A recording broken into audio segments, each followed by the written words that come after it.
Let's discuss this further now with Debyesh Anand, who's a professor of international relations at Westminster University. He's joining us from Riyadh in Saudi Arabia. Thank you so much for being with us. So traditionally, as we heard, the search for a new Dalai Lama begins only after the current one dies. What do you think has changed geopolitically or symbolically that is pushing the Dalai Lama to address succession while he's still alive? Thank you for having me here.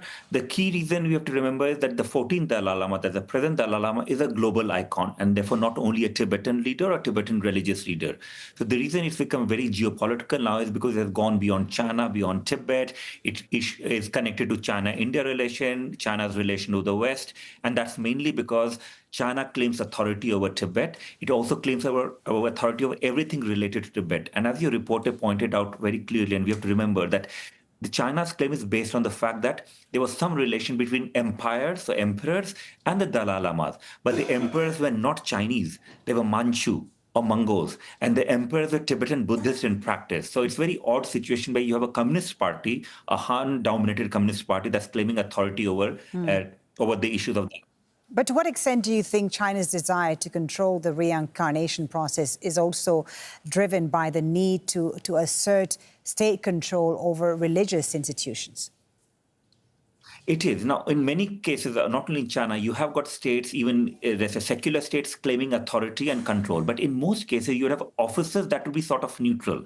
So what people don't recognize is that the Chinese government's authority is based today on the claim that the Tibetan reincarnation has to seek permission of the government via what's called Chinese Buddhist associations. Now, you'd think Buddhist associations sound like Buddhist, therefore they might be somewhat neutral, balancing between the needs of Tibetan Buddhists and the government. The fact is, in China, the Buddhist association is essentially part of what's called United Front Work Department that is essentially integral to Communist Party. And therefore, it's a direct control of Communist Party. That's what we're talking about here. Very interesting. If China moves unilaterally to appoint a future Dalai Lama, potentially inside Tibet under Beijing's watch, what do you think are going to be the likely diplomatic consequences for India-China relations, especially considering that Dharamsala remains the seat of the exiled Tibetan government?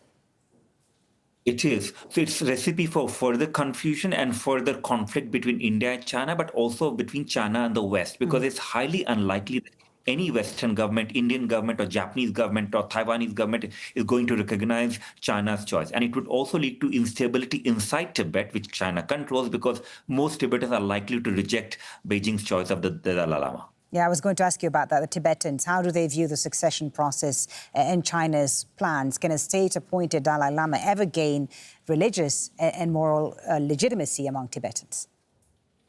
We have an example of the Panche Lama, who's the second highest Lama. So China imposed its own candidate and, of course, imprisoned the Dalai Lama's choice. Over the last 22 years, in fact, it's very clear evidence that hardly anyone respects that Panche Lama. And the only way in which Tibetans would start respecting the Panche Lama, who's the choice of Beijing, would be if he says he is supporting Dalai Lama, and which he can't, because he has to constantly criticize the Dalai Lama and support Beijing. So Beijing has a dilemma here. Right. The only way in which it will have legitimacy for its choices if it allows some autonomy, and it doesn't allow any autonomy for Tibetans. And also interesting because the Dalai Lama has said very clearly that he's no longer interested in pursuing an independent Tibet, saying that he favors meaningful autonomy within China. So you wonder why China is so intent on controlling his succession. It's very clearly and bluntly a colonial process. So China acts like a colonial power. And what China insists is it's not enough for Dalai Lama to say he doesn't want independence. They want him to assert that Tibet was never independent. And that's the main stumbling block. So basically, China insists that the Dalai Lama has to not only renounce independence, but he has to say historically, Tibet was never independent. And, historically, they want Dalai Lama to rewrite history. And that's what the problem is. OK, thank you so much for talking to us. So interesting to get your insight into this. Debyesh Anand, Professor of International Relations at Westminster University. Thank you for your time. Thank you.